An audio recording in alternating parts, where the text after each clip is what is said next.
We are starting where most drafts started. If you got the first pick, lucky you, with Adrian Peterson. We're talking fantasy football. Glad to have you. Brought to you by Norton, because every click matters. I'm Lauren Shehadi, alongside senior fantasy football writer Dave Richard. A 64-yard touchdown run, stiff-armed it into the end zone. Adrian Peterson's bank, and I'm excited. 100. You must have him on your fantasy team. No, I don't. I didn't get the first pick. No? Well, some people got him at third overall. In some leagues, I feel bad for the guy that took Michael Turner #1 overall this year. Okay, Adrian Peterson, 180 yards, 3 touchdowns. Running against the Cleveland Browns, there's nothing more to see here, folks. Browns' run defense is terrible. We knew right away that the Vikings' MO this year was going to be running the football. That's exactly what they did behind Adrian Peterson. He even had an IV at halftime, Lauren, and still went back out in the second half, despite the IV. Pretty impressive. Almost 200 total yards just from him. And Adrian Peterson, not the only star of the weekend. Drew Brees up there. You got to talk about Brandon Stokely, too. Wow, what a play. But with Drew Brees, 6 touchdown passes against the Lions, fantasy owners have to be going, yes. And here's the scary part about it, Lauren. Drew Brees said that he could have thrown for more touchdowns and more yardage after the game. He said he left a couple plays on the field. I don't know where that could possibly be. 6 touchdowns, 1 interception, 358 yards. I'm no good at math, but I'm sure he'd set records if he kept up this pace all year long. That's right. After the game, he said, you know what, you always think about the ones that got away. What? 6 touchdown passes. Enjoy yourself. 16 times 6, 96 I touchdowns. carry the one.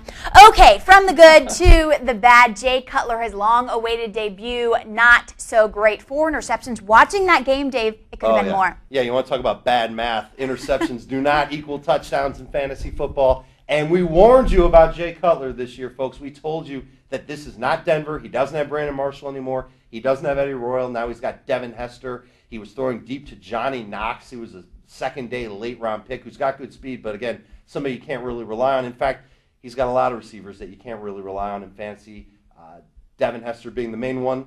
Lauren, what bugged me about Jay Cutler's day, 1 pass completion to Greg Olsen. That's his tight end. 0 to Matt Forte. Forte caught 60 passes last year.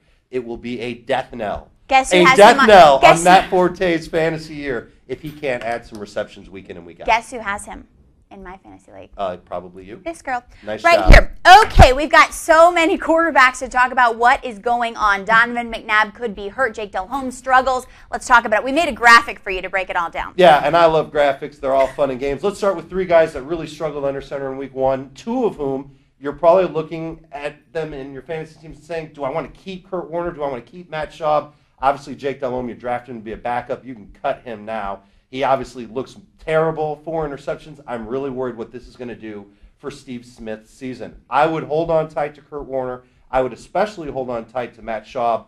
Both of them. In the case of Schaub, he had a tough matchup. Warner, though, kind of didn't look good. Definitely not accurate. A lot of dump-off passes to Tim Hightower in the game. If you take away his attempts to Tim Hightower, Lauren, he was a below-average quarterback. Forget about good fantasy quarterback, bad fantasy quarterback, below-average NFL quarterback in that game. What did you think about Sanchez? Let's look at this next list. When he was being interviewed after the game, Dave, by Jim and Phil, he was so composed, and even throughout the game, he was confident, right? He's Joe Cool without being named Joe. We're not going to call him Joe Sanchez, but all 3 of these guys really had great games. Sanchez, great poise in the pocket. The stats don't really show it, but it looks like he's going to be a great number 2 fantasy quarterback. The guy that blew me away was Joe Flacco. Really had a great game, attempted over 40 passes. That's the first time in his career that he's done that. Who says the Ravens are a running team? Now they're throwing the ball. They did it against Kansas City, though. The Chiefs' defense really isn't expected to be that good. I would wait and see on Flacco to go ahead and put him in your starting lineup. Wait on that. Consider him a solid number 2. But Flacco and Sanchez, both of them, they're going to be picked up in every single league this week, and I recommend doing so as a backup option. Maybe if you've got Warner and Schaub, go get one of those 2 guys to pad them just in case they don't hold up. Warner and Schaub I'm talking about, holding up for the course of the season. Big Ben's already been picked up. Right, of course. You recommend that. What do you recommend with Tim Hightower? Here's a stat for you. The first time in 13 years an Arizona running back had double-digit receptions in a game. You know who that running back was? You told me before the video. You remember the name? No! Larry Centers, who was a fairly decent fantasy option, if I recall, back in the day. Okay, all 3 of these guys really surprised me. Hightower, just an immense amount of catches and receiving yards. You're stunned to see that. But Mike Bell, 28 attempts, 143 yards. This is a guy who hasn't been good since his rookie year. Saints really struck gold with Mike Bell. You got to keep riding him if you've got him, especially if you're using him in place of Pierre Thomas.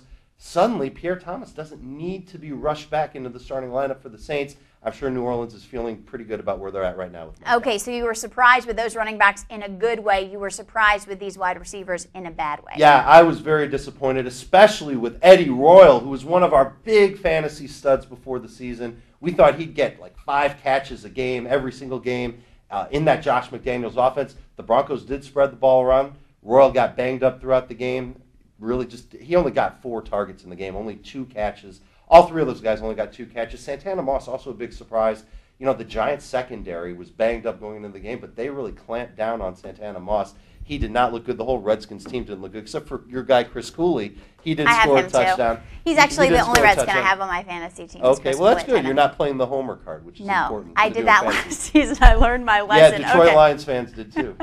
More tonight. Goodness gracious. You remember last year when Tom Brady went down and you were throwing things at your TV? Yeah. What about tonight? Well, hopefully that doesn't happen tonight, and Tom Brady can go out and put up a big game against the Buffalo Bills. He's got to be dying to play in this game.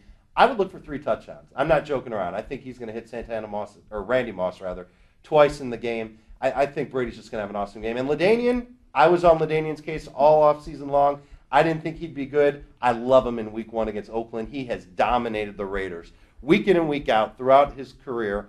Just to me, he's a must-start if you've got him. And if you're down like 10 points and you've got LT going tonight, you've got the win. And apparently Santana Moss has been traded to the Patriots. No, I said Randy. I'm correcting myself.